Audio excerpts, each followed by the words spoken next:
एक अप्रूप मित्रांनो, आपल्या आयुष्यामध्ये आपण रेल्वेने बराच लांबचा प्रवास नक्कीच केलेला असेल. आजकाल लांबच्या प्रवासाला तशी फक्त मध्यमवर्गीय मंडळीच रेल्वेचा वापर करतात. जो काही एक अप्पर मिडल क्लास आहे, ती लोकं फ्लाईटने जाणंच पसंत करतात. अर्थात हा ज्याचा त्याचा प्रश्न आहे. ज्याला जसा वेळ उपलब्ध आहे, कोणत्या प्रकारचं काम आहे, तशा पद्धतीने तो या प्रवासाच्या सुविधा यांचा अवलंब करत असतो. हे तुम्हा आम्हा सगळ्यांनाच माहिती आहे. मग आज हा रेल्वे प्रवास, विमान याबद्दल मी का बोलतोय? एक छानशी माहिती तुमच्या मनापर्यंत पोहोचवण्याचा आजच्या व्हिडिओत प्रयत्न. ट्रान्स सायबेरियन रेल्वे कदाचित काही लोकांना ऐकून वाचून माहीत असेल. मित्रांनो, तुम्ही आम्ही 20-22 तासात एखाद्या लांबच्या प्रवासात कंटाळून जातो. त्यामध्ये मग ज्या लोकांना बाहेरचं काही खायची सवय नाही, त्यांचा घरचा आणलेला शिधा पण 2 वेळचं जेवून संपून जातो. ज्यांना प्रवासाची आवड आहे, ते मस्त खिडकीतून बाहेर करत, बघत मस्तपैकी दिवसाचा प्रवास असेल, तोपर्यंत मस्त 10-12 तास एन्जॉय करतात. अगदी सकाळपासून ते सकाळी 6 ते संध्याकाळी 6-6:30 असा जो प्रवासाचा कालावधी असतो, तो ज्याला आवड आहे निसर्गाची, तो मस्त खिडकीतून बाहेर बघत, हसत खेळत या प्रवासात रमून जातो. पण बरेचसे लोक 20 ते 22 तासातच कंटाळून जातात. आता हा ट्रान्स सायबेरियन रेल्वे हा जो ट्रॅक आहे, मॉस्कोपासून ही ट्रेन सुरू होते आणि व्लादिवोस्टॉक म्हणून त्यांचं पूर्वेकडे एक मोठं शहर आहे, तिथपर्यंत ही रेल्वे कनेक्ट केलेली आहे. 7 दिवस, पूर्णपणे 7 दिवसाचा हा 9,289 किलोमीटरचा प्रवास आहे मित्रांनो. 7 days कंप्लीट इन जर्नी. 7 दिवस या ट्रेनमध्ये तुम्हाला काढायचे. म्हणजे सर्व तुमचे 7 दिवसाचे सगळे ते तुम्ही जसं वागता तसं तुम्हाला ट्रेनच्या डब्यात वागावं लागेल. अंघोळ, जेवणं या 7 दिवसात सगळं काही ट्रेनमध्ये. ह्या ट्रेनमध्ये तुम्हाला टायमिंग बदलण्याचे सुद्धा अनुभव घ्यावे लागतात. म्हणजेच आंतरदेशीय ट्रेन ही आहे. 3 देश पार करून जाते ही. 87 रेल्वे स्टेशन्स आहेत.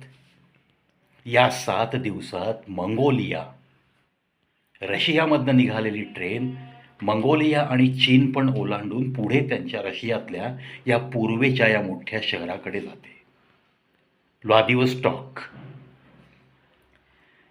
आता ही ट्रेन एक अप्रूपच म्हणावं लागेल. 7 दिवस प्रवास करत या ट्रेननी आजही लोक प्रवास करतायत, पोहोचतायत आपल्या इच्छित स्थळी. आणि 3-3 देशातून धावणारी ही एकमेव ट्रेन आहे. 7 दिवस लागणार प्रवासाला अशी ही एकमेव लाँग जर्नीसाठी ट्रेन आहे. म्हणूनच या ट्रेनचं महत्त्व जगामध्ये सुप्रसिद्ध असा हा सायबेरियन रेल्वेचा हा ट्रॅक हा साधारणतः 1891 पासून बनवण्यास सुरुवात झाली. आणि मित्रांनो, आजही ती ट्रेन व्यवस्थित चालू आहे. लोक एन्जॉय करतायत. आता तुम्ही म्हणाल, हे आम्हाला रशियाचं काय देणं घेणं? एक माहिती असावी म्हणून तुमच्या मनापर्यंत ट्रान्स सायबेरियन रेल्वेची ही माहिती पोहोचवताना मला तर आनंद होतोय. मग अशी भारतात कोणती ट्रेन आहे का?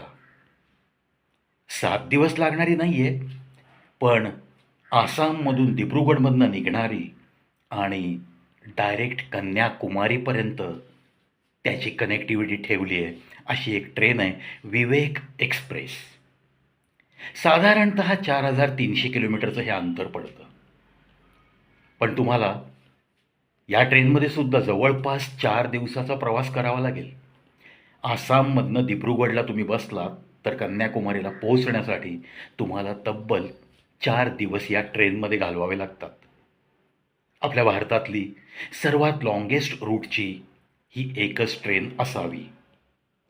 आणि या मार्गावर माझ्या माहितीप्रमाणे 2 ट्रेन चालतात. मित्रांनो, हे पण खूप आहे ना आपल्याला. 42 तास आपण जवळपास 42 तासाच्याही वरती या विवेक एक्सप्रेसमध्ये आपण वेळ काढू शकतो. इतक्या लांबचा प्रवास करू शकतो. मग निसर्गाच्या सानिध्यात बरीचशी तुम्हाला ही ट्रेन जाताना हिरवाई दिसते, बरेचसे जलसागर दिसतात, नद्या दिसतात.